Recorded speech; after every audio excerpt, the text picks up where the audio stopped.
La purification du sanctuaire, c'est le titre de la section d'études de ce dimanche 30 avril. Comme nous l'avons déjà vu, il doit y avoir un jugement avant la venue de Jésus.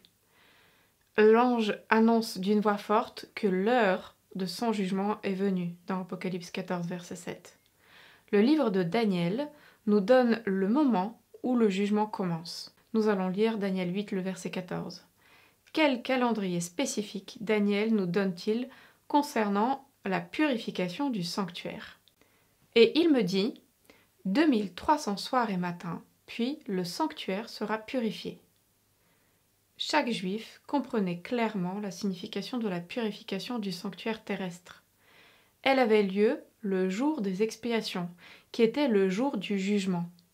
Bien que Daniel ait compris le concept de la purification du sanctuaire et du jugement, il était confus au sujet de ces 2300 jours.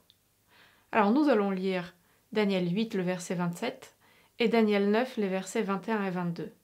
Quelle a été la réponse de Daniel à la vision des 2300 jours et quelle a été la réponse de Dieu à son égard? Daniel 8, verset 27 nous dit « Moi, Daniel, je fus plusieurs jours languissant et malade. Puis je me levai et je m'occupais des affaires du roi. J'étais étonné de la vision et personne n'en eut connaissance. » Daniel 9, 21 et 22 nous dit « Je parlais encore dans ma prière quand l'homme Gabriel, que j'avais vu précédemment dans une vision, s'approcha de moi d'un vol rapide au moment de l'offrande du soir. Il m'instruisit et s'entretint avec moi et me dit « Daniel, je suis venu maintenant pour ouvrir ton intelligence. » À la fin de Daniel 8, Daniel s'est évanoui et s'est exclamé « J'étais étonné de la vision et personne n'en eut connaissance. » C'est-à-dire la vision des 2300 jours. Le reste de la vision avait déjà été expliqué.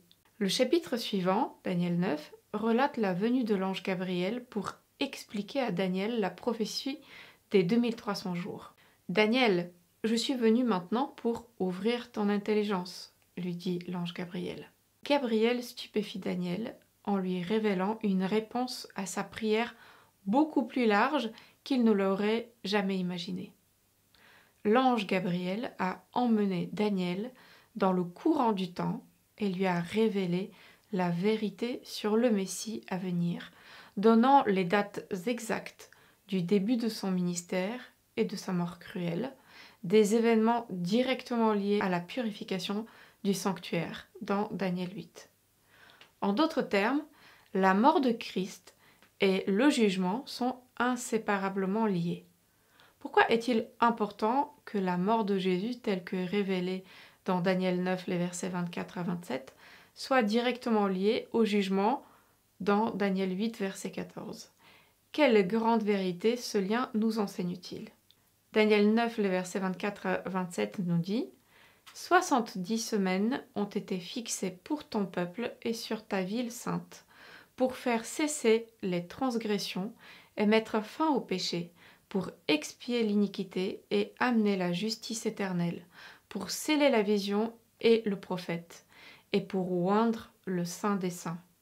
Sache-le donc et comprends, depuis le moment où la parole a annoncé que Jérusalem sera rebâtie jusqu'à loin, au conducteur, il y a 7 semaines et 62 semaines. Les places et les fossés seront rétablis, mais en des temps fâcheux. Après les 62 semaines, un oint sera retranché, et il n'aura pas de successeur. Le peuple d'un chef qui viendra détruira la ville et le sanctuaire, et sa fin arrivera comme une inondation. Il est arrêté que les dévastations dureront jusqu'au terme de la guerre. Il fera une solide alliance avec plusieurs pour 1 semaine, et durant la moitié de la semaine, il fera cesser le sanctuaire. Il fera cesser le sacrifice et l'offrande. Le dévastateur commettra les choses les plus abominables, jusqu'à ce que la ruine et ce qui a été résolu fonderont sur le dévastateur.